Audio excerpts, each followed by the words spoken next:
Comment fonctionne un essai clinique? La phase 1 permet de connaître la dose maximale sans effet indésirable grave et la meilleure voie d'administration pour ce médicament. Le médicament est alors administré à un petit groupe de patients, 15 à 50 environ, pouvant avoir des cancers différents. Les patients en phase 1 reçoivent une petite dose du médicament et font l'objet d'une surveillance particulière. Si l'on observe une efficacité insuffisante chez ce premier groupe de patients, les suivants se verront administrer des doses plus élevées, avec des doses de plus en plus élevées jusqu'à ce que les médecins trouvent la dose avec l'efficacité optimale contre le cancer, sans provoquer d'effets indésirables graves. La phase 2 est réalisée chez des groupes d'environ 25 à 100 patients touchés par un certain type de cancer. 2 groupes de patients vont être constitués. Le premier recevra le médicament test, l'autre groupe bénéficiera d'un médicament ayant déjà une autorisation de mise sur le marché pour cette pathologie. Les médecins vont rechercher dans cette phase 2 les signes prouvant que le traitement fonctionne.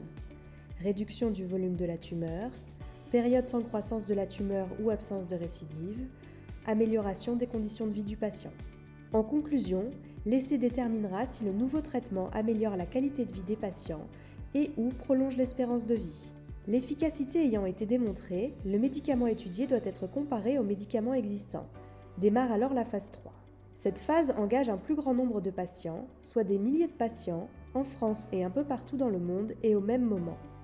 Un groupe recevra le nouveau traitement pendant que l'autre groupe bénéficiera du traitement déjà mis sur le marché.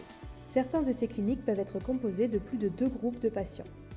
Dans les essais cliniques en double aveugle, ni les patients ni les médecins ne savent quel groupe reçoit le nouveau traitement.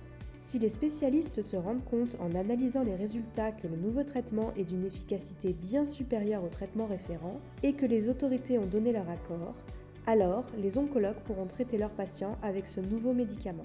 À nouveau, les patients participant à un essai clinique de phase 3 peuvent avoir un bénéfice direct. À l'issue d'une phase 3 positive et une fois que les autorités gouvernementales autorisent l'utilisation du médicament, une phase 4 est lancée afin d'assurer un suivi strict sur le long terme. Cela permet parfois de détecter des effets indésirables, rares et inattendus.